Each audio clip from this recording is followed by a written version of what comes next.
Welcome to the Water Walkers podcast. Every Christ follower experiences moments like Peter when Jesus called him out of the boat and onto the water. This podcast can help encourage other leaders as they learn to follow the voice of Jesus as Peter did. Today, I'm excited to introduce Tom Nohelty and Jim Lapinski. Tom and Jim separately got their starts in the technology sector. They both have always shared a passion about empowering everyday people to live faith-integrated lives. Miraculously, as the Lord tends to work, God brought these two together around a Great Commission project called Marketplace Impact, LLC. They've put together an excellent resource called Living on Purpose, with a great depth of practical biblical insight for everyday living, and it's being used by groups around the world. When they first began to share their story with me, I knew I had to bring them on the podcast to share their story with you. So I don't want to spoil it with any more introduction. I think it's better if you hear directly from them. As you listen, I've put the link to Marketplace Impact down in the show notes below, so you can take a look at their website and see what they're doing with Living on Purpose. Just remember, their website is marketplace-impact.com, and enjoy. Well, welcome, Tom and Jim. I'm so thankful to have you on the podcast. I knew when we first met, I recognized a lot of shared passion, but really hearing your stories really inspired me. It was so encouraging, and even just seeing the way that the Lord's been at work and recognizing just the clear signs of God doing something special, that I just got so excited to have you guys on the podcast and get to share these stories with other people. So thank you so much for being here. Thank you, Thanks Logan. for having us. Awesome. So I want to give you guys a chance to kind of share some of your backgrounds, maybe, kind of what's happening now with Marketplace Impact. But we always start with an icebreaker question. And the icebreaker question we have today is, what animal do you most identify with and why? Well, I'll jump in. I guess I'm from Madison, Wisconsin, and if you're not sure or aware, we're the home of Wisconsin Badgers, and so I identify a lot with the Badger from that perspective. Our son, we have two sons who are now grown and have their own families, but we were very involved with sports as they grew up, and so the Badger was always a big thing from that perspective. With exception for a few years when my son played for the University of Minnesota for baseball, and then we were a Gopher for a few years. But other than that, Badgers were it. Awesome. Yeah, and Jim? Well, I graduated from the University of Minnesota, and I could just, even though I'm a graduate of it, I could never identify as a Gopher. it's like, there's just something about that, even though I pull for them. I'm going to go with an eagle. I love heights and soaring and just cruising and getting a view of things from up above. And yeah, I also like being on the ground too, though, and they get to do both. So I would choose an eagle. So great. Just for the sake of the audience, I'd love for each of you to get to take a moment and kind of give a little bit of background of who you are, how you got your start, maybe a little bit, some of your background, but also how you initially began to connect God's heart for the workplace, for people in their everyday life, of living a faith-integrated life. Where did that kind of first originate from in your story, how you got inspired in that direction? I'd love to hear that. Either one of you, just feel free to jump out. I'll start on that one. I graduated from the University of Minnesota in 1980 with a degree in business and went into the tech industry. It's a hard place to be an outspoken believer, and I hid my faith the first 7 years. And I really felt convicted by God to not be hiding, to bring my faith to work. It was 1987, and I determined to do it in my first management role when I was appointed to head of sales for my tech company in Los Angeles. And I wasn't sure how to do it. I was afraid to do it, but I asked God's help. And he laid on me two passages really quickly from the Sermon on the Mount, where Jesus said, "You are the light of the world. A city on a hill cannot be hidden, nor does one light a lamp and hide it under a bushel."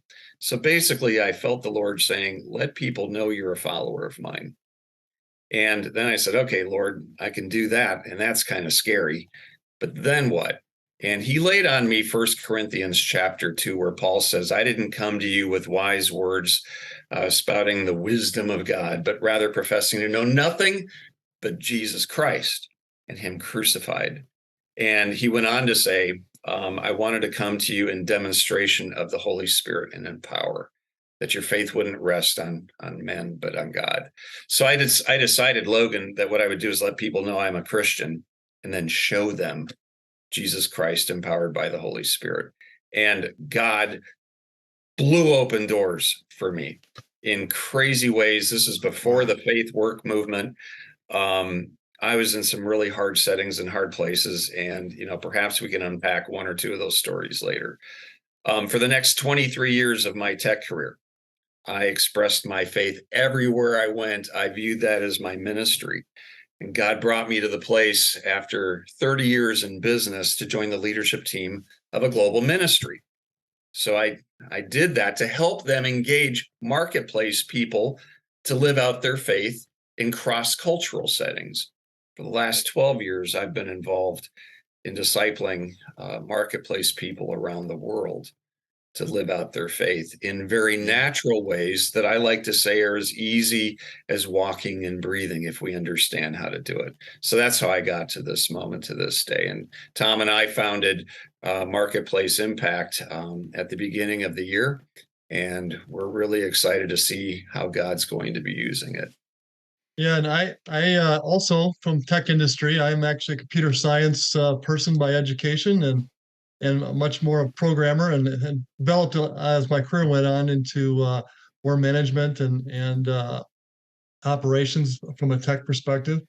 And I too was some interesting spots with faith and everything else. And I actually, unlike Jim, probably didn't have maybe the courage to share my faith as much and openly as Jim did. I wasn't really sure how, didn't have a lot of people showing me how, and there wasn't really a lot of resources available to learn that. And I didn't hide my faith. If people asked, I certainly talked about it, but I wasn't outwardly sharing in a way that I would today.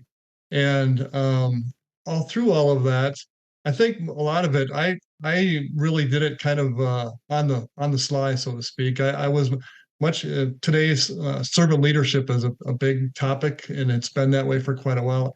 I kind of believe that early on. If I could help somebody else that worked for me to get a little farther down the road, that was how I made my career, by helping somebody else be better. And that always seemed to kind of get me where I wanted to go as far as I wanted to go, and led me, like Jim, to a lot of really neat spots and a lot of great companies, and we did some really special things. So from that perspective, faith kind of rode in my back pocket most of the time, and I did my thing. And when I retired last summer from work, Jim linked up with me over LinkedIn, and we hadn't been talked for a while, and we got to talking a little bit. And next thing you know, we started talking about marketplace impact and living on purpose specifically. And it was one of those things that I'd been looking for something for quite a while as I was contemplating retirement, to kind of link my love for technology, but also just love for God, and wanted to kind of find something that married those two things together. And this, as we talked, it became a much more real thing to be able to share your faith and be able to have that out front and out and center. And as we've gotten more and more into it, it's just becoming a very special experience all the way through. So we've been very fortunate when we did this. Yeah, fantastic. When you first got connected to Jim, was that already through kind of what was happening with Marketplace Impact, or what was that, just work related, or how did you guys first connect? Jim, actually, I announced my retirement on LinkedIn, and he said, "Hey, I noticed that you wanted to do some things with mentorship, or you enjoyed mentorship, and I wanted to just talk to you about it." And so it was just kind of one of those weird little messages that kind of pop up, and you could easily ignore, I guess. But I wanted to talk with Jim because I haven't talked to him for a long time, and we got on the phone, and he had mentioned a couple things about what he was doing and kind of where he was at with living on purpose, and he was needing some help, but just wanted to kind of see if I was even interested. And so that day, I actually happened to have a retirement party for myself at my office, and we happened to go to a baseball game as part of that. And I talked to a few friends at work, and I just said, "Hey, I had this really interesting call with a guy that I'd worked with years ago, and here's what he's kind of talking about." And they said, "Boy, that would be the ideal thing for you." And I'm like, "Well, why would you say that?" He said, "Well, that's just, that's everything that you are." And so it's kind of interesting from that perspective. And then the following Sunday, we had a sermon at church, and it was all about faith at work. And it was just kind of one of those strange things Wow. that, I was like, well, there's another sign, somewhere along the line, I need to take this seriously. And the more we talked to Jim and I, it just made more and more sense. And so it was a fantastic thing to have happen to me. Oh, that's so cool. And what a neat way the Lord kind of puts together a divine appointment. Might have felt coincidental or a little bit out of the blue to you at first, but so good. The Lord works in those things. Here's what I want to ask is what does it look like? What's the difference between somebody who's living a faith integrated life, even in their workplace? I mean, what are the differences in the experience, in the attitudes of somebody who's walking in a faith integrated life in their workplace and someone that's not? What does it look like and mean for somebody to do that? I'll start. The faith work movement has been going on for more than a generation, and it urges people to bring your faith to work, to let others know about Christ. It looks different from this isn't just a little strategy, Logan. Like, how do I do better about telling people about Jesus? That tends to be something that comes from my own mind and my own flesh, my own effort. The difference is, and what we're inviting people into is to live on purpose, live the purpose that Christ made us for and leaves us here on earth for after we come to faith in him. And that purpose is to reflect him everywhere, not just at work, but at home, in our neighborhood, in our communities.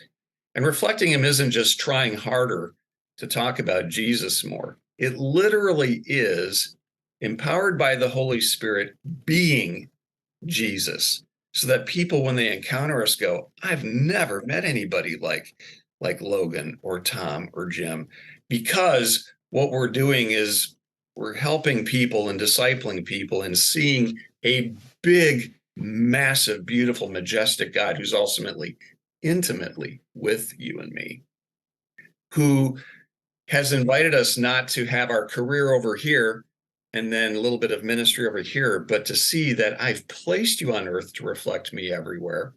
It's not your career, it's mine. You steward that for my purposes. They're not your gifts, they're mine. And oh, by the way, any task you do, any accomplishment you achieve, that's nice, but that's going to burn.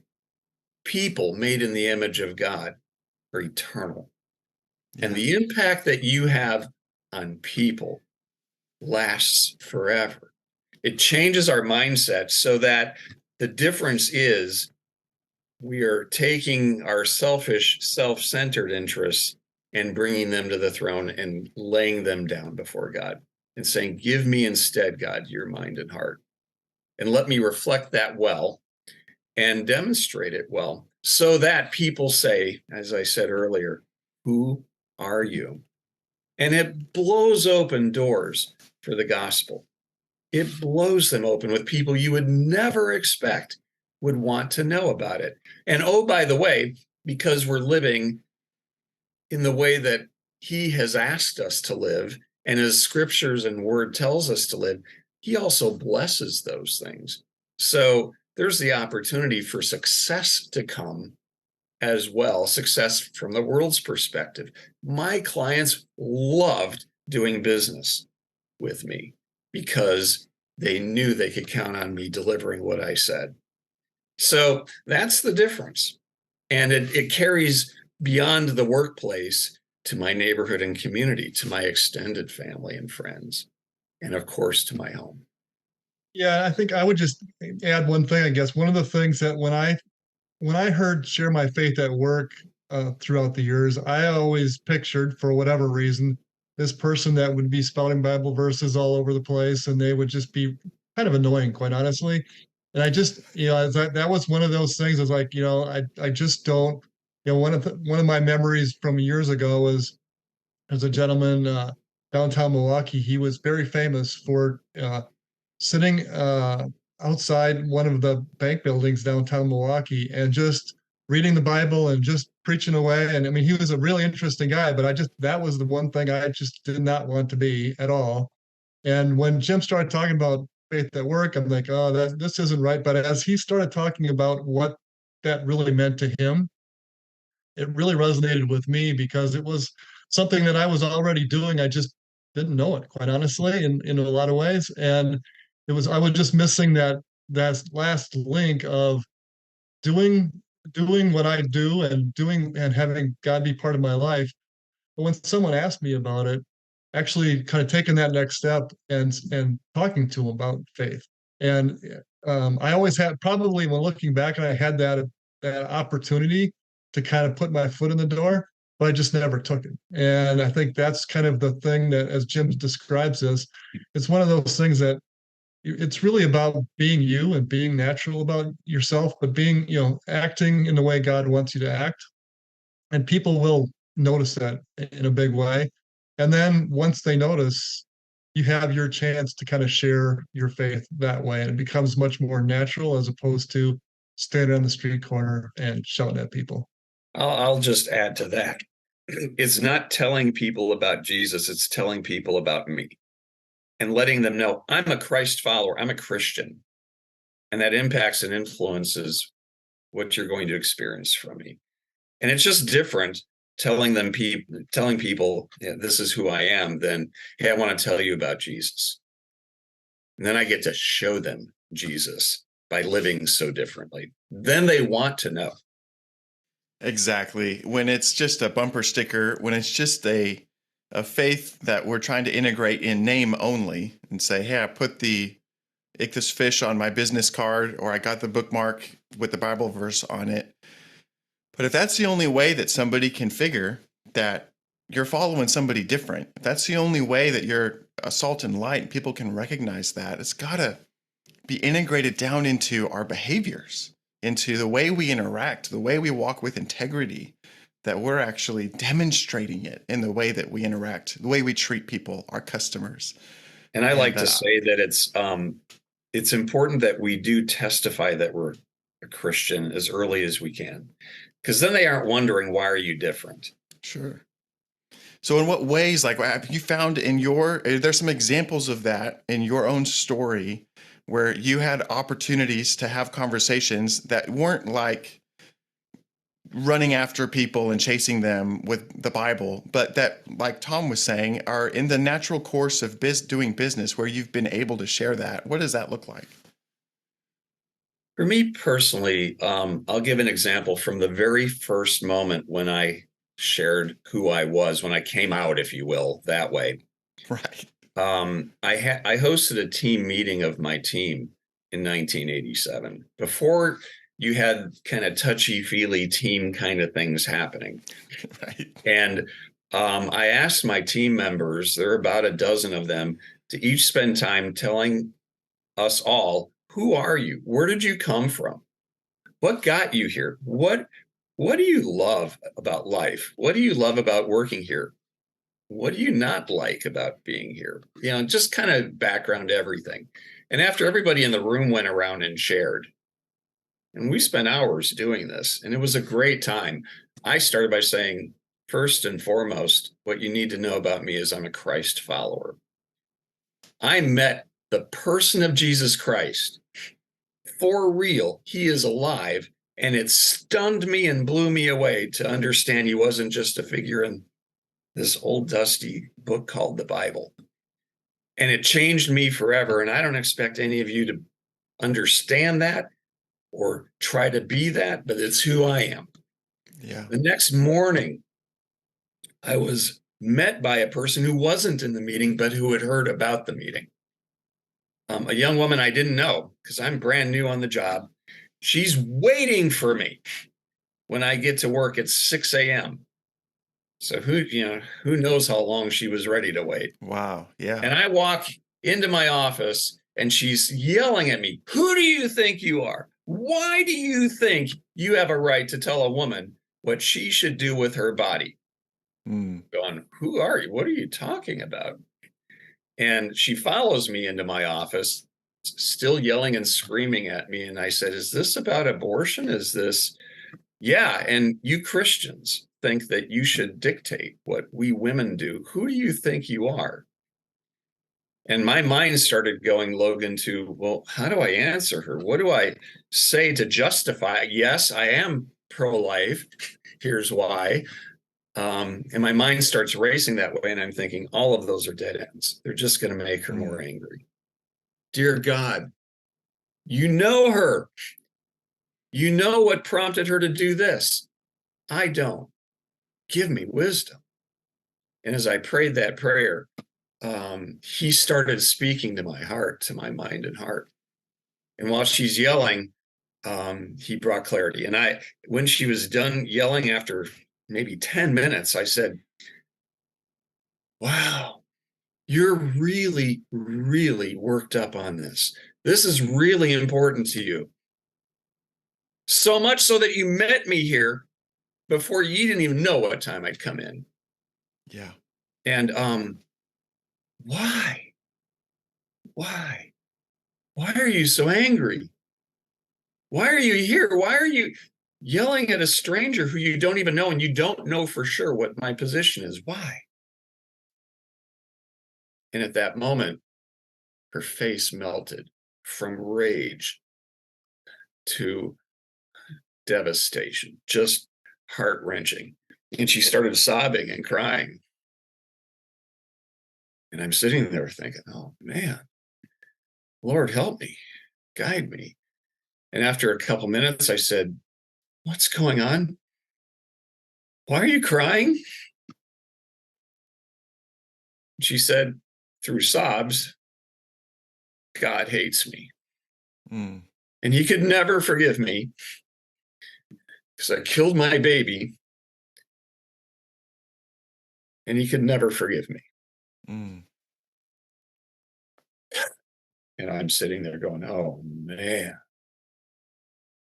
And I'm praying, and God's giving me his words. He really was. And I said, "I'm so sorry. I'm so sorry. Yeah. I can't even begin to imagine what you're feeling now. And as a man, and someone who hasn't experienced what you have, my heart breaks for you.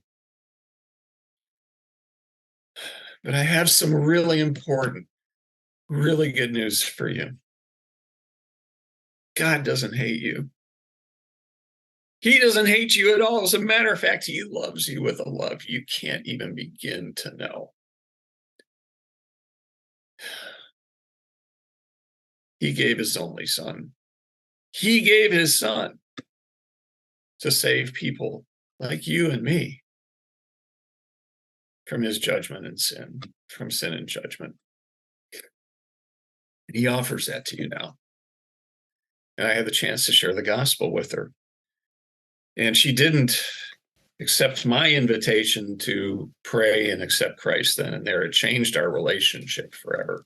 I don't know what ended up happening explicitly with her, but from that moment on, our relationship was completely different. And I will say I had many opportunities thereafter with many other people, like the next week, the next month, to share the gospel and lead them to Christ just by meeting them where they were and asking God's wisdom and help. Yeah, that's a remarkable story, a really heartfelt story, and really demonstrates not just, like you said, answering with, oh my gosh, all the first answers that come to your mind, but being able to meet somebody where they're at and in a compassionate and relational way, present the gospel and let it be salt and light.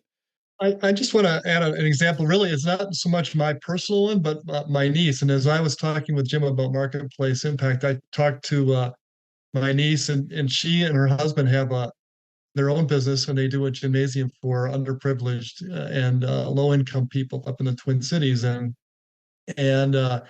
they've been just blessed with a lot of great activity, and their business is really doing well. But one of the things that they had, a lot of the people that work there are people somewhat lower paid just by the nature of what their business is.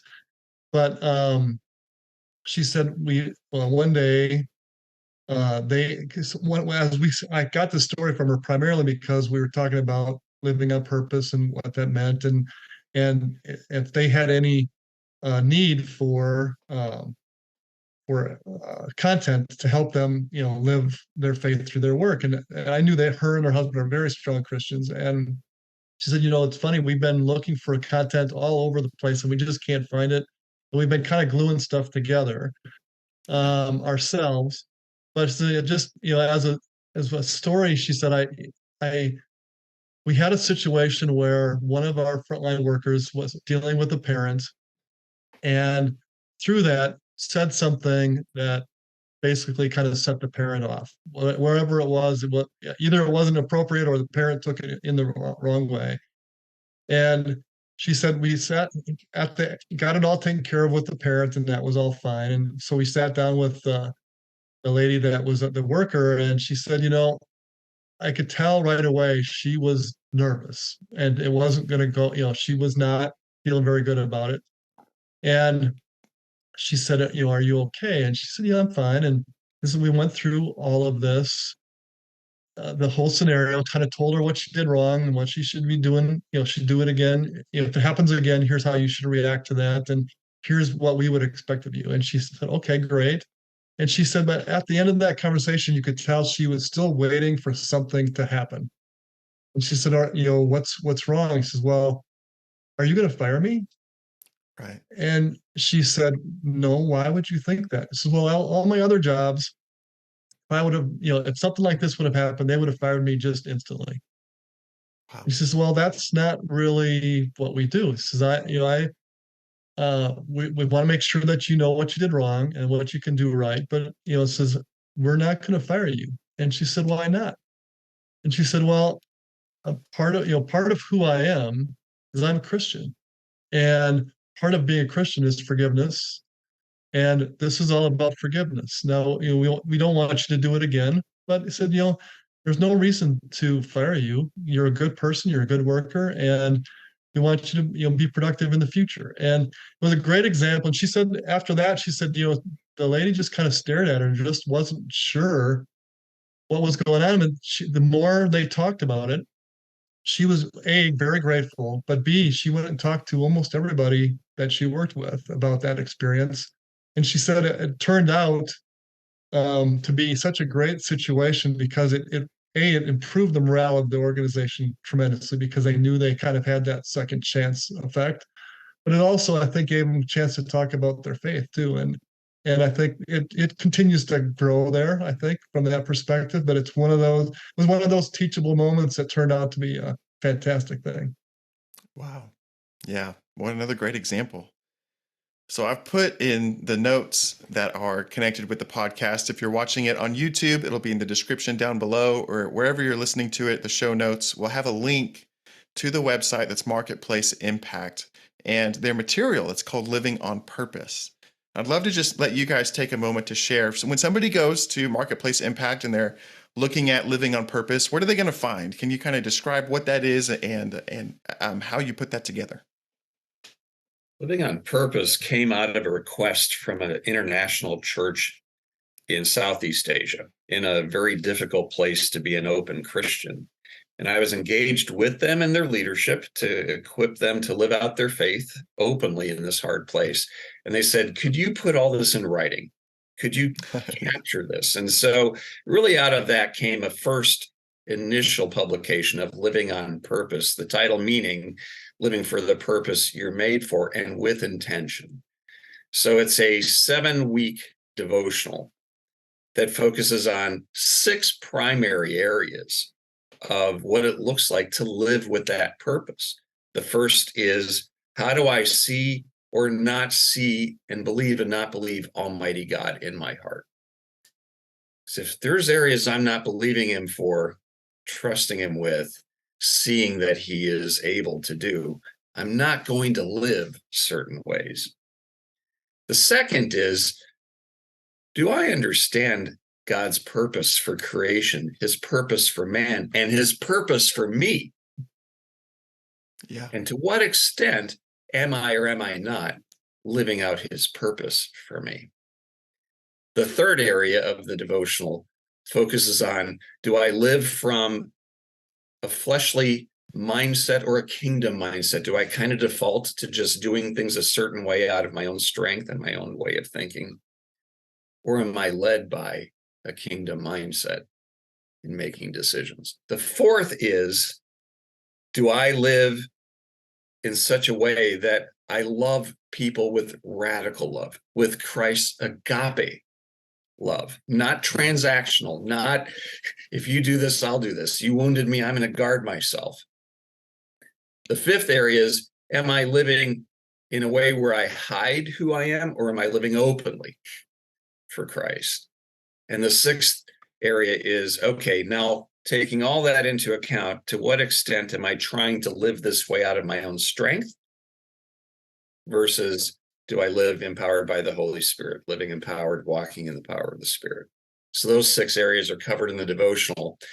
The devotional is offered as an individual track or as a small group study that offers some other resources around a 7-week small group study.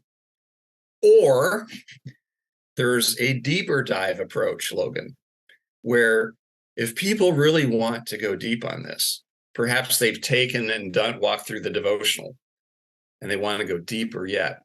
Or they're just ready. I'm ready for more now. I'm ready for more. There is what we call an immersive cohort approach, where people really wrestle deeply with those things. Take that devotional and its content and add a cohort guide that leads people through a 16-week deep dive. And they're answering 4 questions against those 6 devotional areas. What's my current reality with how I see or don't see and believe or don't believe God? What could be? What could be if I really saw him and believed him and surrendered to him and let him have his way? Third question is, what keeps me from doing this? What holds me back? And the fourth question is, okay, in light of all of that, how do I participate with God in transforming me in here from the inside out? Those 4 questions applied against each of those 6 areas. So there's a cohort guide, there's an online electronic journal where people have the opportunity to capture their thoughts, and then they meet weekly to share these things out.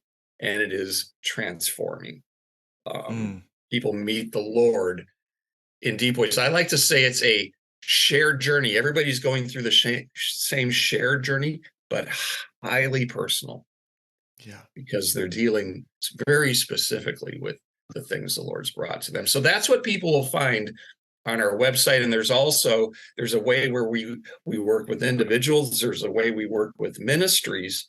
And there's a way that we work with employee resource groups for corporations. If a company has a faith-based or a Christian-based employee resource group, which more and more have, we offer these things to those organizations. Tom, anything that you would add? The only thing I would add is it isn't on the website as we speak right at this very moment, but we're in the midst of rolling out another devotional called The Life of Joseph. And that's more of a companion to the 2 things and kind of leads us up into the Foundation's devotional and immersive cohort. But we're hoping to have that released here in the next day or 2, and you can see that as well. And we have a few other devotionals that we'll be working on as kind of companions to that along the way. And we'll get those out as we can. But that we're really excited about The Life of Joseph coming out here shortly. Awesome. Oh, it's such a great example. The story of Joseph, and something to dive deep into. I love that. Gosh, we could do a part 2 podcast, just go full on Joseph. But I love what you mentioned too, that companies can make this available as a resource. And a lot of people don't realize companies can make faith-based resources available to their people. Are there other examples of how this is being used, or where all are you seeing this be used? Because you mentioned this started out as a resource that was for an international context. And how has it gone from there? We started off bringing this to an international church location in China. So pretty surprising that we could go there. Had some really significant impact among people there that it's probably not good for me to talk about specifics, but it's really Sure. cool stuff. Went from there to Vietnam, went from there to Europe, to Germany, to Norway, then to South Africa, and then to Central America. So we've been engaging with different groups, ministries and groups that we collaborate with, who go, how do we help equip people to live out their faith? We can cast vision for doing so, but we don't really know what it looks like to do it. So we come alongside those people in those places, and now we're doing it in North America. There have been a number of cohorts that have launched here across the US, and we're very happy to partner with other ministries and churches who would like to take this and deliver it themselves. They can kind of own it and own the delivery. We coach them on what that looks like. So we're working with groups here in North America as well now. Tom, anything that you would add? I think, just from an experience standpoint, we just spoke to our partner in South Africa yesterday. And I think, one of the things that is so interesting, whether it's a church here in the US or in Africa or in Norway, it really doesn't matter. It's the journey is exactly the same, but yet different for everybody that goes through it. And it really doesn't matter, young or old, and what country they come from or what culture they come from. It has a huge impact on them personally and for those around them. And I think one of the super interesting things about our conversation yesterday was that predominantly a lot of who we've been working with are expat type of churches.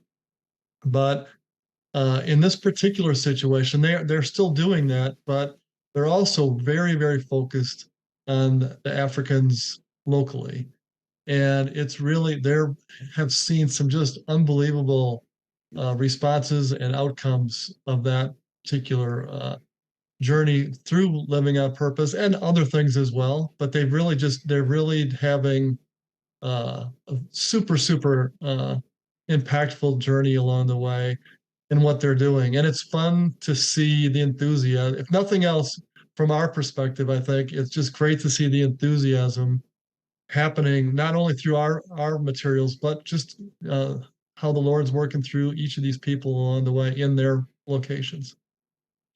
Yes. Yeah. It's so encouraging to me to hear about what's happening with this, because it's such an example of really good things that are occurring right now that are spreading. It's a positive trend in the right direction. What you guys have put together and the way that God is using it has been an encouraging story for me. And I believe it's encouraging for everybody who's listening to this, that there's really good positive trends that are happening right now. I know there's a lot happening in the news and there's a lot happening around the world, but what God's doing in his redemptive plan and his work through programs like this is not suspended. This is a awesome opportunity for Jesus to be glorified, for the gospel to go forth, that God's using right now through this tool. And so I want to direct people to the website. You can grab the link in the show notes. But if there's a particular way, like if there's somebody who's interested in more of a partnership, what's the best way for them to get in touch with you? Probably the easiest way is to just go to our website. There's a contact page there, and it will certainly email Jim and I. The other way is just to email us at info@marketplaceimpact.com, and we'll respond to you just as soon as we possibly can. And we'd love to partner with you in whatever way that makes sense for your situation. Wonderful. I'll make sure that those little notes are down there in the show notes as well. Thank you guys so much for being on the podcast with me today. I so appreciate it. Thank you for inviting us and giving us the opportunity to share. We are genuinely humble about the opportunity to join God in this, and it is a privilege to see what he's doing, Logan. And thank you for the opportunity. Amen. Thank you, Logan, and for all you do too. I see you on LinkedIn pretty much every day, and enjoy your podcast. So thank you very much for what you do. Right on. Thank you. I hope you enjoyed our conversation. Please visit servantleadernetwork.org for more helpful resources for your leadership journey, and always bring your water walking shoes.